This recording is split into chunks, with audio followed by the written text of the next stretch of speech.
It's true. I have a bone to pick with Melaka. I don't think the city is very good at telling its own stories, its own history. And today I have two more things I want to dive into that I just discovered recently. One is kind of a did you know kind of story, and I absolutely did not know. So I can ask you, did you know that that tower, you can see it behind me, the Menara Taming Sari, it was never intended to be at that location. The original site where they were going to put that tower is right here where I'm standing. And I'm right outside of the Dutch Square, the Stadhuis is here, Middelburg Bastion is here, the river. This is where they were going to build the observation tower, that giant tower over there with the revolving platform. They were going to build it right here back in 2006. So they brought in the excavators, they brought in the engineers, they brought in the construction teams, and they started digging out the foundations for that huge tower. And what happened? The excavators started to dig and they hit rock, big, solid rocks underneath the ground. And this came as a bit of a surprise to everybody. They started digging, they started excavating, and this is what they found. They found the original foundation walls for the Famosa fort and for this bastion, the Middelburg Bastion. And of course, the historians, they knew about Famosa. They knew about the fort that was built by the Portuguese back in 1511. They had maps and drawings and paintings, things like that to go by. But they didn't know the exact details, and they certainly did not know that when they started digging the foundations for the tower, they were going to uncover the foundations for the fort itself and the Middelburg Bastion. And so they halted construction. I mean, it was a historic discovery. These remains were very valuable to history, and they basically halted construction of the tower to do some investigating and some thinking, and they eventually decided to move the tower. So they moved the site of the tower 500 meters in that direction. And then they started excavating this site, and then eventually they rebuilt the Middelburg Bastion based on the drawings and the historical records. So from my point of view, as someone interested in history, in the fort, in tourism, I would put up a giant "Did you know" sign over here. I mean, there is a sign, of course, telling you about the history of the Middelburg Bastion, so that information is over there. But to me, there's such a powerful human interest story about how essentially the remains of this fort right here were kind of lost to history. Nobody knew that these stones were under the ground at that time. And they just started digging. And then, the guy on the excavator is like digging, hey boss, I hit a big rock, like there's something down there. And then they uncovered the foundations, and the rest is history. Now they have the Middelburg Bastion available for tourists to enjoy. So to me, that's such an amazing human interest story. I would kind of broadcast it to the world. So I would put up a, "Did you know" sign over here and tell the history of how this foundation was discovered, and moving the tower 500 meters to a new site to accommodate history of Melaka. To me, that's an amazing story. So that is only the first part of my I have a bone to pick with Melaka story. The other half of this story, something that I only discovered a couple of days ago is that this amazing white building over here, I've walked by it 100 times, maybe more than 100 times, cycled by it, walked by it, daytime, nighttime, and every time I went by, I looked at it. It's like, wow, what a cool looking building. So I notice it, I see it, I shot video of it, I took pictures of it, and yet up until 2 days ago, I had no idea that it housed a museum. And not only a museum, it's a museum that apparently has a lot of information about the fort, about Famosa, the fort that the Portuguese built. And I think they have models inside there that show very clearly what I've been babbling about for a long time, about how the land reclamation has completely transformed the geography of Malacca, and that in the days when this fort was built, when this was built to protect Malacca, the shoreline was right here. This was the Malacca Strait. The water was right here. And I was so obsessed with that idea that I even went for a walk all the way around Malacca, going from ruin to ruin to ruin, tracing the outline of the wall, because I was so interested in exactly what this fort looked like. And it turns out, I think all the answers to my questions are right here in this museum that I didn't even know existed. And interestingly enough, when they were excavating for the observation tower, they first uncovered the foundations for the Middelburg Bastion. So they halted construction, as I said. They moved the site of the tower, but then they started digging and doing more research, and their digging brought them across what is now this street, and they uncovered this bastion as well. So this one is the Bastion Frederick Hendrik, at least that's what they call it on the main sign here. And they didn't know this existed either. So this was also a complete accidental discovery, and it could have been lost to history if they hadn't started digging the foundations for the tower right here. But anyway, my goal for this morning, it's a Sunday morning here in Malacca. I've had to stop recording a dozen times so far, because on Sundays you get a lot of the trishaws going up and down, and they're blasting out the music. So I keep having to stop speaking and turn off my GoPro for music copyright reasons. This is one of the main thoroughfares for all the trishaws, so it's a very poor place for me to try to record this opening to my I Have a Bone to Pick with You Malacca video. But yeah, there is the building, and I think it's an old bank building, HSBC bank building, and that's where the museum is.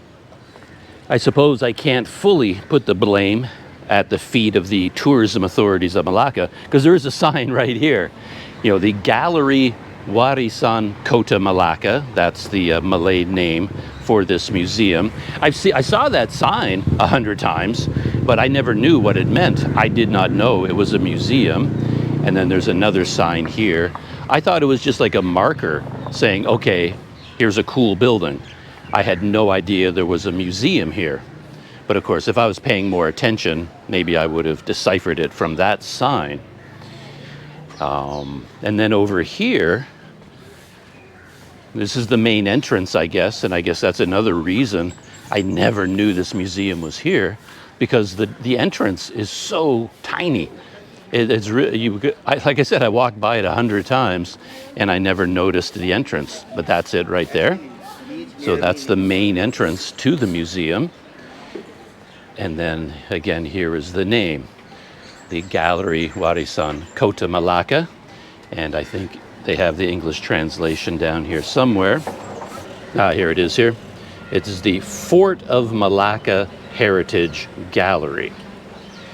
And it was a Hong Kong and Shanghai Banking Corporation building.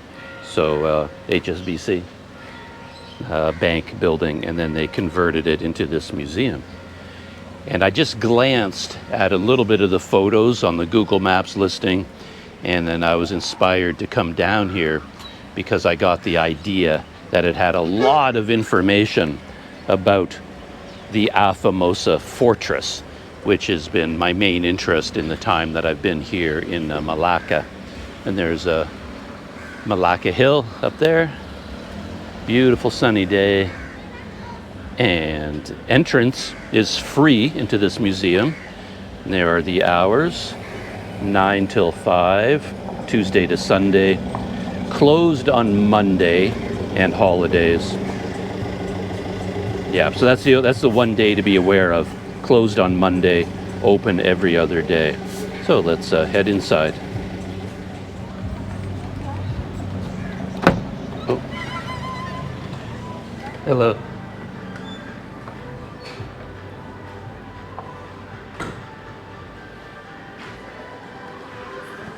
Sure.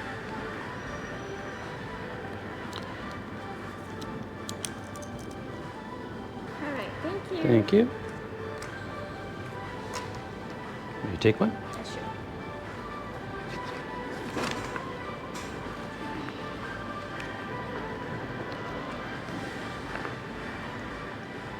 I'm inside the lobby of the museum, and it is free entrance. The hours are what they say on the sign there, which is cool. You just sign in at the front desk, and away you go. Nicely air conditioned, and they have a really nice brochure here, a pamphlet that outlines all of the exhibits in the museum. Really interesting to read through. Gives you a sense of what this place is all about. And to my delight, there is a ton of exhibits about the fort and the history of Melaka as a trading center and things like that. So I think this is the museum I've been looking for my entire time in Melaka, and I just never knew it was here. It's just a complete surprise. So yeah, here's the map of the museum. 2 floors, so you can see all the exhibits here, 1 through 6. And then on the first, that's like a ground floor. First floor exhibits 7 through 12. And this is what I'm talking about. I mean, it goes through the Malay Sultanate, the sea in Malacca Port, the bridge, which I'm fascinated by, the treasures of Malacca, World Trading Center, archaeological research, and then we get into, on the first floor, the Fort of Malacca, the fort under a foreign power, destruction of the fort, Malay navigation. So yeah, a ton of interesting information, I think, here. Beautiful lobby too. Very open, very bright, nicely air conditioned. The Fort of Malacca Heritage Gallery. So yeah, let's begin our walkthrough.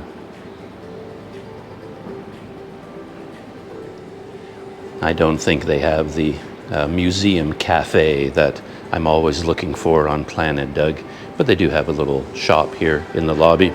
At least you can buy water and a bunch of souvenirs. Look at that. It's a beautiful replica of the fort itself with all the laterite stone. And I think we start our tour this way.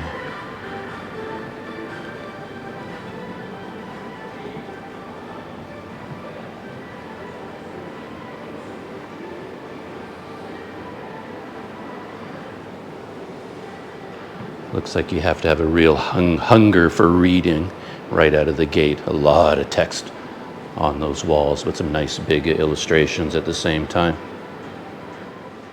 I'm developing a very good feeling about this museum. I noted that there seemed to be a lot of text there, but it's actually quite readable because it's 2 languages, Malay and English. So Malay and then beside it the English. So you can cut this in half in terms of the amount of text you might feel you have to read. And it's actually a pretty good size. So I was able to stand at a comfortable distance away from the wall without bending down too much. And then I was able to read through all of this and glean a bunch of useful information.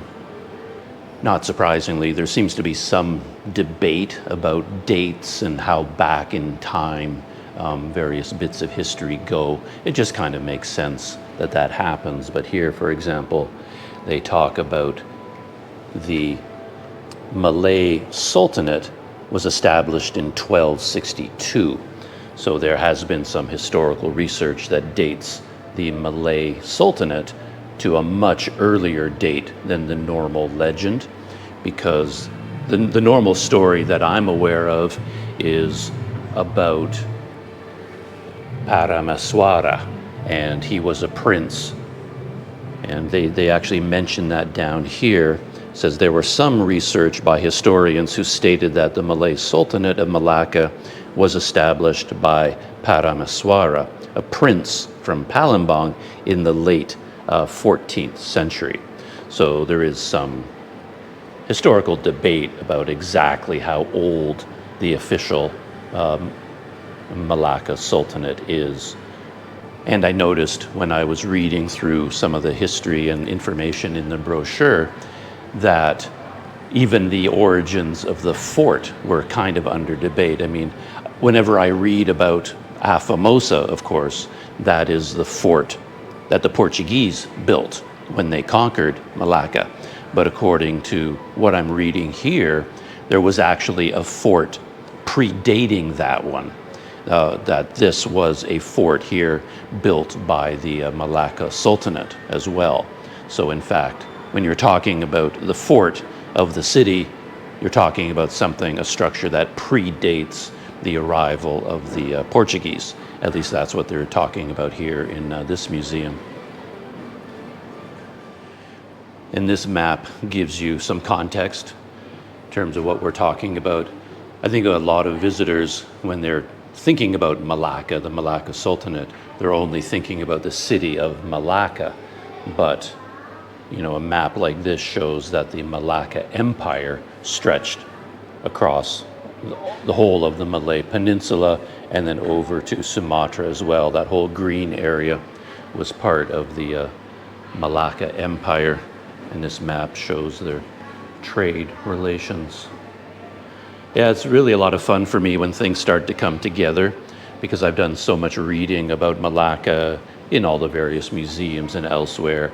And here they talk a lot about the arrival of Chang Ho from China as sort of an envoy from the Ming Dynasty and establishing relations with the Malacca Sultanate.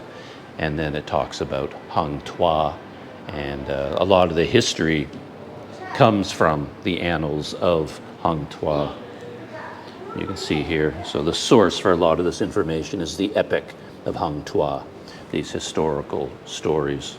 So all the things that I've been reading about all kind of come together.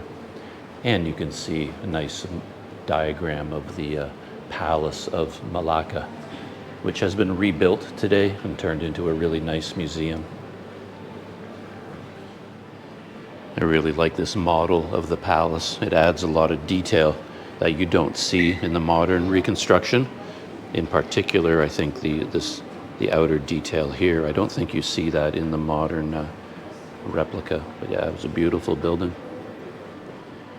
I do like this idea of the Malacca Empire, the Malacca Sultanate, going back much farther in history, like centuries earlier than the 1400s, because I'm always reading about Malacca in the 1400s, like when the Portuguese first came here.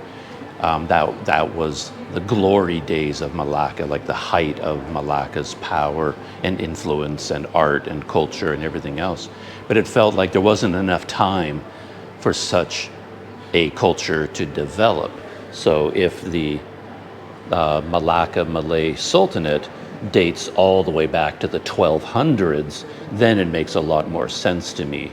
And then you get into the 1400s, and that was the peak of the Malay, like Malacca culture and the empire at that time. So it had centuries to grow and develop, and that kind of feels a lot better to me. And again, putting pieces together, something I was interested to note here is that there's a little note about how many cannons were found in Malacca. And this is taken from the historical records kept by Afonso de Albuqurque, who conquered Malacca.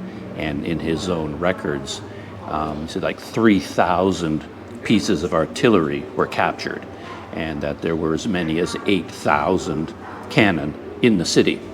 So I think most casual visitors to Malacca, when they think about the Portuguese coming and defeating the Malacca Sultanate, they think it was a very simple thing to do, that they just showed up with their ships and their guns and they took over the place. But Malacca, in fact, was well defended with 8,000 cannon, things like that. And they talk about how their gun founders were as good as the Germans.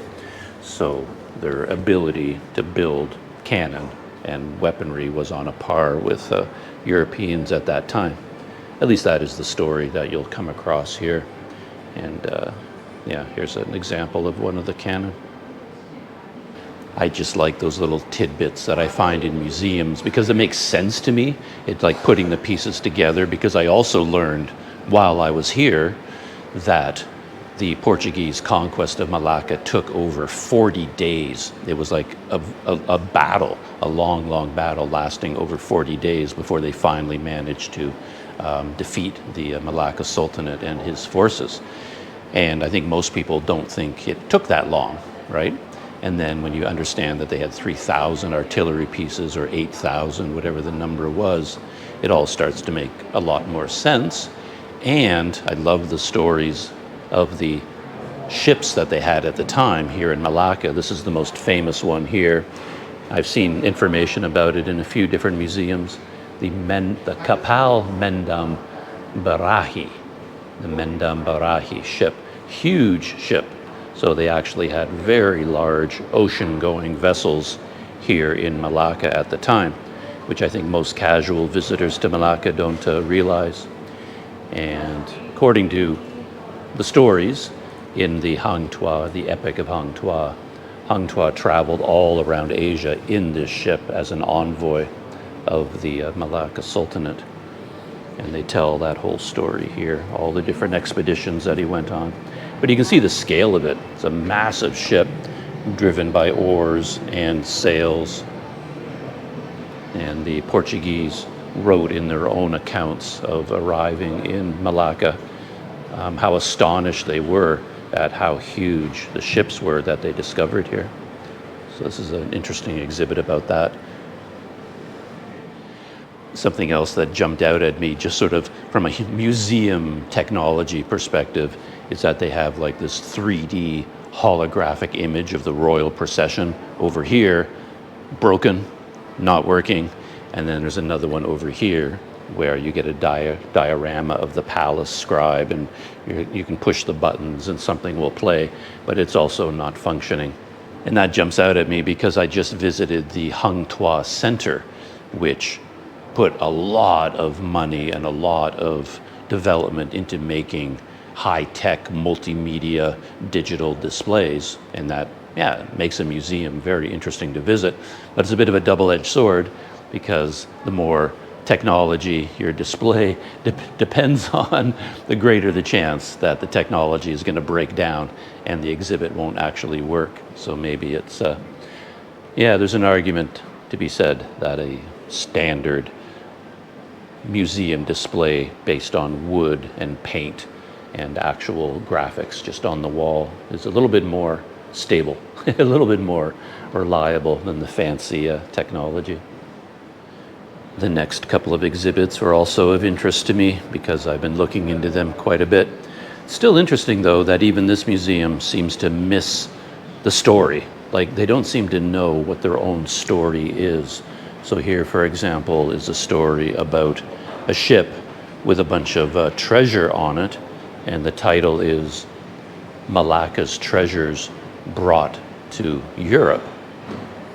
And it lists all of the gold and silver and weaponry and all kinds of expensive treasures that were on this ship, and it leaves you with the impression that all of this was taken to Europe by this boat, the Flor de la Mar.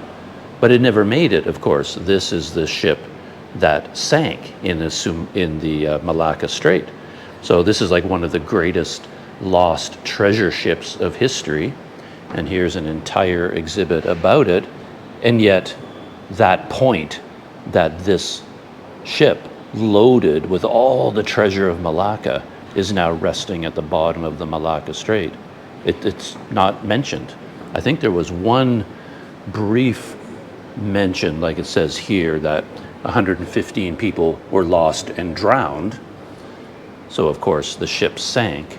But like I said, this whole exhibit about the Flor de la Mar, it even misses the main point of the story, which I find kind of odd. My only explanation for that is whoever makes these museums in Malacca just assumes that most of the visitors will already know the story. So they basically they bury the lead over and over, and they think most Malaysians, they know about the treasure ship, I guess, so they don't actually have to make that fact front and center. But for me, you know, if you're trying to tell the story of a human interest, that would be the headline, you know, one of the greatest lost, sunken treasure ships in history. But they never even mention that. And this exhibit is all about the various bastions that have been uncovered around Malacca, which I find really interesting because I went to visit all of them. And then you can see the ladder right here talking about how the walls and the fortress were built with laterite. But the most interesting picture for me is this one. I guess that is what this bastion looked like before it was uncovered. It was basically a parking lot. So all of the history of Malacca was covered up with asphalt parking lots, and then they dug up underneath the asphalt, and then they found this. So this is where they found the Bastion Victoria. So this is how it looks today. Well, not today, this is how it looked when they were excavating it, but that's how it was originally, completely covered up, and it was just a parking lot. And I find that to be kind of an amazing story. And again, for me, that's the interesting story. That's the human interest story, that there was a time when all of this history was just covered up. They just paved it over, they put buildings on top of it. They're going to put that huge observation tower right on top of it, and they're digging foundations. And then at some point, it shifted, and they thought, maybe we should preserve some of this stuff. And then they started digging up all of these bastions and making all these discoveries about their own history. But there was a real chance that none of this would have happened, and the Victoria Bastion would have remained a parking lot, and nobody would know, what was under the ground. And when they excavated the Bastion Frederick Hendrik, the one that's located right here at the museum site, they uncovered 4 skeletons. I think 3 men and 1 woman. I'm assuming these are replicas, but I don't know for sure. These could be the actual skeletons that they found, but I don't think so. They're probably locked up tight at a research museum or a university somewhere. These are probably replicas, but I don't know. It does have a thermometer down there measuring humidity and temperature, which means they probably are real, and they're just keeping them preserved. I'm up on the first floor now, what in Canada we would call the second floor, but we're finally in the meat and potatoes of this museum. For me, anyway, this is what I was most interested in seeing, the models of the fort itself, so I can put it into perspective. And there is a lot of interest here. Like, the main thing that I've been harping on all along is that back when Malacca was at its height and the Portuguese built this fort, the fort walls ran right along the Malacca Strait. So you can see how close the wall of the fort is to the water, to the shore, on this side and over here on this side. And there, of course, is the Malacca Hill dead center. And this over here is the Malacca River, and that is the main bridge that you walk across when you go from Dutch Square over to Jonker Street, right? So that gives you a much better picture of the layout historically. So here is, Middelburg Bastion right here, and here is the Frederick Hendrik Bastion. So this is where we are right now. We're actually here, and the museum is located right here, and then there's the Middelburg Bastion and the Malacca River. So basically these 2 huge defensive positions, they were protecting the mouth of the river and the shore, so the main approach for any enemy forces. So looking at this, I get a much better idea of what Malacca looked like back in those days and how the fort was arranged. And this is the first time I've seen this as well, that you could walk along the top of the fort wall. I didn't know you could do that. I thought it was just a thick wall. But according to this display, it was actually a platform going around the entire fort. So defenders, soldiers, could walk the entire circumference of the fort from bastion to bastion, walking along the top, essentially a similar design to the Great Wall of China, right? I didn't know it was like that. I honestly didn't. I don't think I've seen drawings or models showing that so clearly. This is the very first one where I've seen that. Yeah, fascinating. And very few gates. I don't know if they've actually put in all of the gates. Like this is the one that still remains today, I think. One name for it is the Land Gate, but this is the last piece of the wall, the original gate that still exists today. This is Santiago, I think, Santiago Gate. So you've got that gate, and then it looks like there's another one over here by the bridge and by the river. So only two entrances, the entire circumference of the fort. One land gate and then river gate on opposite sides. I just assumed there would be more, but no, just according to this model, just the two of them. And this is an amazing exhibit right here. I'm really glad this one is working. It has basically the history of the fort, but it's divided up between all the different eras. So we can go all the way back to the fort of Malacca during the Malay Sultanate, and then you can see some images of how it looked in 1508 and another image from 1511. So again, I didn't realize that there was any kind of fort structure under the Malay Sultanate. I didn't realize there were walls and fortified positions ringing the same place. I didn't know any of that existed. So that's something very new that I learned. And then you can jump ahead to the Portuguese period, and you can go from year to year, 1511,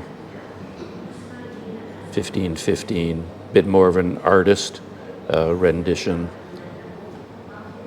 Yeah, that's a sketch as Santiago Gate right there. But the one I found most interesting was under the Dutch. So this is under the Dutch. They made a lot of renovations to the fort, and the most interesting one for me is the bridge. So in order to accommodate sailing ships going up the river, they built the bridge much, much higher. So you had to climb up a whole series of steps, cross, and then down the other side, so that you basically have this section of the bridge much higher and the ships could fit underneath. Yeah, I've never seen that before. And there's a very clear example of the layout where you can see where the shoreline used to be before all the land reclamation.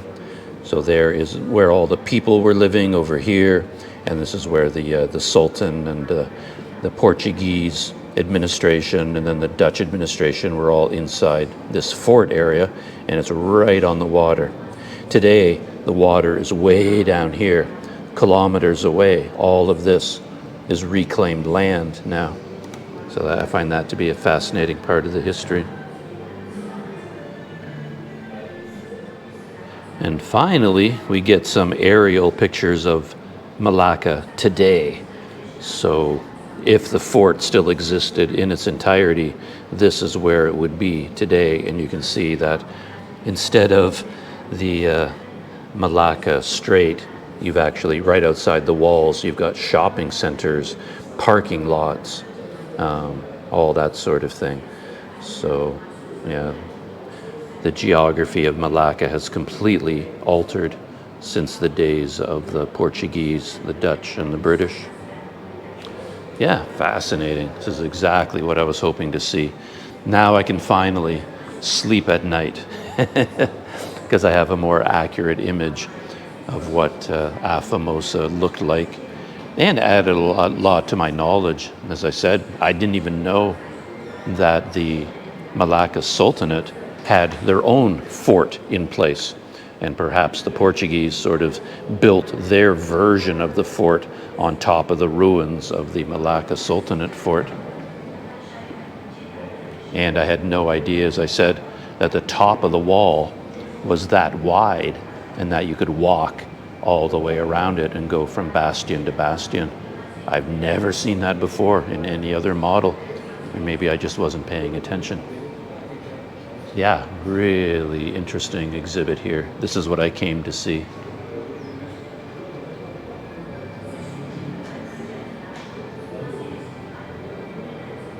And my favorite, laterite, some actual laterite on display. No, so each piece was taken from a different bastion.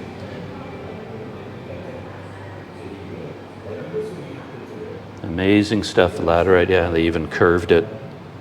That's very cool. And there's the perspective location of Malacca Fort today. And it makes me wonder how much is still underground.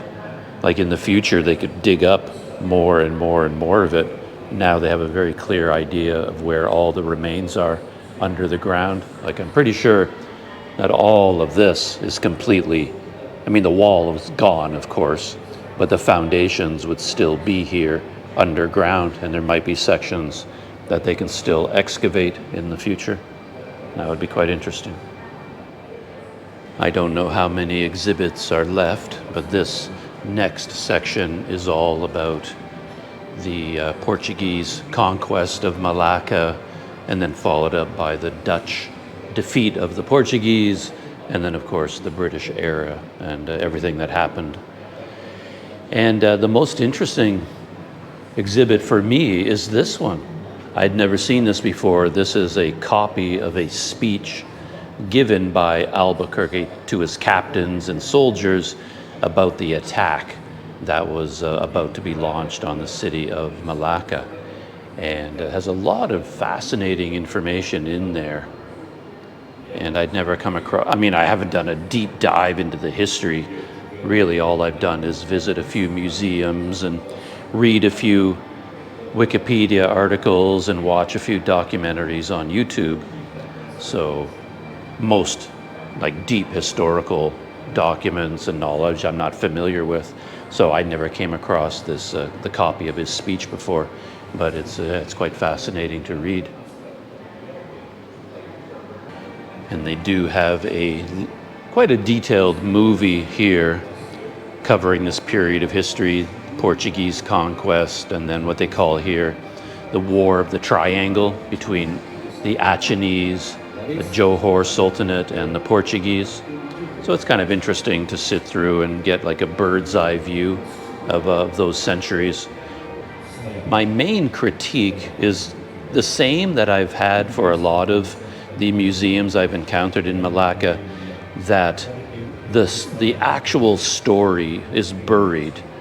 Like, I think you have to treat tourists like me like we're complete dummies. Like we do not know what happened. So we need it in bullet form. Like tell us what the story is right from the top. Like right here, for example, there's a whole display and it has the title, The Destruction of Malacca Fort. So that's what it says.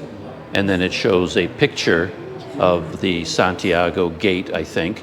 So that's the last remaining piece of the fort, the original fort that existed after the British destroyed it. And that's it. Like, it doesn't tell you why the British did this, what their motivation was. It doesn't talk about how they did it. There's like no information at all. It's like a title, destruction of the fort, and then a bunch of pictures. But the story of exactly like the significance of this isn't really here. You have to know the story yourself. Otherwise, this exhibit wouldn't make any sense to you. This is another example where the title of the exhibit is Betrayal Towards the Malay Sultanate of Malacca. And then it has some historical documents and then a drawing. But I think it assumes that you already know what they're talking about. You already know this part of history. And it's basically illustrating that part of history. But we tourists, we need to be told. We need to be told, okay, what do you mean? Who betrayed the Sultanate and how did they betray them? I know what they're talking about here because, as I said, I've actually done a fair bit of reading and watching YouTube history documentaries about the Malacca Sultanate. So I know what this betrayal is all about, but it's the story, like the simple story, like what are you talking about, isn't here in the exhibit. You kind of have to know what the story is already before you come here. And again, I think that's because this museum was made with Malaysians in mind, and the Malaysians already know that story about like what kind of betrayal are they talking about. And I know the story, but that's only because I did my own reading and research. With the final set of exhibits, we're leaving behind the exact history of Malacca and the fort, kind of just covering a selection of different topics like this one. Enrique de Malacca, who of course is very famous for perhaps being the very first human to circumnavigate the entire globe, to start in one place, go around the entire world and return to that place. So this is the story of Enrique of Malacca, and an exhibit about a very famous house here that has been renovated and brought back to its original glory. And talking about Malay culture, some of the clothing, the history of Malacca as a World Heritage Site. That's quite interesting when you would do a deep dive into that, all the details. Some information about traditional Malay foods, music, and dance. And this wall is actually kind of interesting because it's all about traditional Malacca society. And of course, if you're just a casual visitor to Malacca, you're here as a tourist, and then you, I don't know, drop in at a couple of museums, learn about the history, it probably would never occur to you that historically slaves were a big deal in the Malacca Sultanate. Slaves were a well-established part of society. And I think all of the economic activity was based on slave ownership. And it just talks about it here that, for example, ownership of slaves was a measure of one's wealth. And the more slaves one owned, the greater one's status and prestige. And at the very top, it starts off saying, since the early history of Malacca, slaves were vital to the society. Slaves provided the workforce. So it's kind of an interesting little tidbit to think about, that slaves were very common and were a big part of society back in those days. It's not something you would normally think about. And that's it. My tour of this particular museum is done. Yeah, really interesting for me. I enjoyed that a lot. Filled in a lot of gaps in my knowledge. Big things I wasn't aware of and a lot of small things. But I think I managed to glean a lot from that exhibit, from that museum, because I already went in there with quite a bit of knowledge and I had very specific questions I was trying to answer for my own interest. Oddly enough, for other people, like for an average person, my recommendation for visiting a museum like this would be to learn some things before you go. Right, here's my the invasion of the trishaws going by. Wow, that's Malacca. Yeah, be prepared for the heat. We've had a few rainy days recently and the temperature kind of dropped a little bit. But on a sunny day like this, the sun is like, pow! It's like, oh, you forgot about me, didn't you? I'm like, yeah, I kind of did. There's the sun up there. But yeah, I was just saying, like, go to YouTube, track down like a 20-minute, 30-minute documentary about the history of Melaka. Like you can tell that the video was made by someone who knows what they're talking about, a true historian. You know, get some knowledge in your head. You might think you come to a museum to learn things, but I'm finding a lot of the museums here in Melaka aren't really set up that way. They are actually illustrations of the story, and to get the most out of your experience, you kind of have to know the story in advance, and then everything kind of clicks, has more meaning. But yeah, quite a few things that I learned that adds a lot of significance to my time here. One, of course, is how these remnants of the fort, how these historical ruins were discovered. And as I said, it was because they were digging the foundations for the observation tower, and they just sort of stumbled across basically the foundations over there for the Middelburg Bastion, and then they halted construction and they started excavating, and then they discovered the remains of this bastion over here. And over here, this is where they found the 4 skeletons. So the 4 skeletons were unearthed here. And according to what I read, I think the skeletons dated back to the 1500s or the 1600s, something like that. And I spoke to the staff at the museum, and they confirmed, and those are the actual bones, the skull and the bones that they uncovered here, that they dug up. They're actually on display in the museum. Those aren't copies. Those are the original skeletons. So yeah,